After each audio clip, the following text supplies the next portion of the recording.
Dugang mga operasyon gihimo sa National Bureau of Investigation o NBI. Batok na gitawag nga paihi sa mga truck o mga tanker sa mga produktong petrolyo. Doon na kunoy kakonsabahay nga nahitabo aron mamaligya kini sa mas baratong presyo.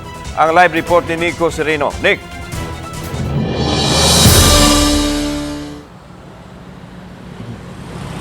Yeslan, ang nahitabo kuno niini gikan sa mga magpaihi sa mga tankers o mga trucks, paliton kini ni atong mga compound nga engage ning mong negosyo dayon ibaligya sab nila sa mas barato nga presyo. Binaril sa mga produktong petrolyo, lakip na mga pump ug ubang kagamitan nga gibanabanang mubalor og 1.5 million pesos. Kini ang nasakmit sa operasyon sa NBI Cebu District Office sa may barangay Subang Dako, Mandaue City ni atong miaging adlaw. Nag-operate sila sa illegal nga pagpamaligya og produktong petrolyo. Ang mga gironda nga compound gingong mudawat og mupalit sa paihi o krudo nga ipasuyop gikan sa mga tanker o trucks. Kini ang ibaligya sab nila sa mga customers sa mas barato nga presyo. Una niini, nagpatabang ang Visayas Unified Truckers Organization kay may pipila kuno sa ilang mga drivers nga nalambigit sa paihi. Admittedly, mura talaga yung benta nila kasi unang-una wala namang kapital. Diba? It came from actually yung bumibili nga could also be charged for fencing. Yung mga legitimate gasoline station owners at saka itong complainants. Una sab nga nakahimo og ronda ang NBI ni atong Hulyo 11 sa laing compound nga gingong susama ra sab og binuhatan. Ubay-ubay usab ang nasakmit kaniadto ug ang mga nadakpan napasakaan nagkaso apan nakapiyansa. Ang compound nga nahimutangan sa mga negosyo gihulagway sab nga delikado. Kaya namin inaksyonan to kasi mostly doon sa mga na-operate namin ay situated sa mga residential area. So, ito sa poses danger sa mga residente natin. Delikado pag nagkaroon ng sunog o explosion dahil mga combustible materials. Awhag sa NBI, likayan ang pagpalit og krudo sa dili otorisado nga retailer. Kay posible sab kuno nga nasagulan kini og dili luwas sa mga sakyanan. Hindi na natin ma-assure yung product nila na possible na contaminated kasi based sa aming experience, sa aming mga nagawang operations, yung mga pinaglalagyan nilang mga drums ay in-open lang. Matud sa mga nadakpan, mga trabahante ra sila sa compound. Trabahante raw. Trabahante? Kung sa man ito, nagipaihi din yung hitabo?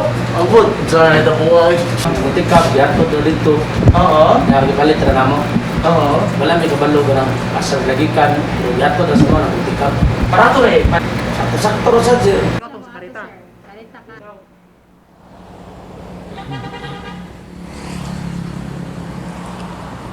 Una nining ronda sa Subang Dako Warehouse land, doon na silain nga na-operatan ang NBI din sa Barangay Careta sa Dakbayan sa Sugbo. Matod nila, daghan pa sila og gimonitor karon nga nagnegosyo og ingon aning pamaagi og kini ang ilang gipahimangnuan kay kini ang ilang gukdon. Samtang katong nasakmit na nila nga fuelan gi-turn over sa NBI sa Department of Energy. Lan? Ning katulang klarohon asa man gyud ang source o tinubdan ni ining mga petroleum products nga gipalusot o giunsa man ngano nakalusot man eh. Base kinilan ang operation sa request ni ining Visayas Unified Truckers. Nasayod lan kining organisasyon sa mga truckers nga doon na gyud sila'y mga drivers lan nga mag-moonlighting kuno tawag pa nila nga mubaligya mupaihi sa krudo sa ilang dala nga mga truck. Maglisod man og monitor niini ang mga tag-iya sa mga negosyo kung nakuhaan ba o napaihian ba ang ilang karga nga krudo sa ilang mga sakyanan. Mausab kini ang ilang ibaligya lan ni ining mga negosyo nga na-engage ni ining paihi, lain-lain nga mga compound, lain nga lugar dinhi sa Metro Cebulan. Ug mao ra sab kini ang ila unyang ibaligya papaligya ra sab nila sa mas ubos nga presyo bisan wa sila'y dako nga kapital kining maong negosyo lan. Ni kasagaran sa nangadakpan mga trabahante, how about sa mga negosyante nga naaani naghimo nining naasoy negosyo kaning illegal nga pagpamaligya nining gitawag nga paihi? That's right lan, kadaghanan gyud sa mga nadakpan mga helper o mga trabahante niining mga negosyo kay mao ra man sab sila ang masakpan sa maong mga compound nga gironda sa NBI.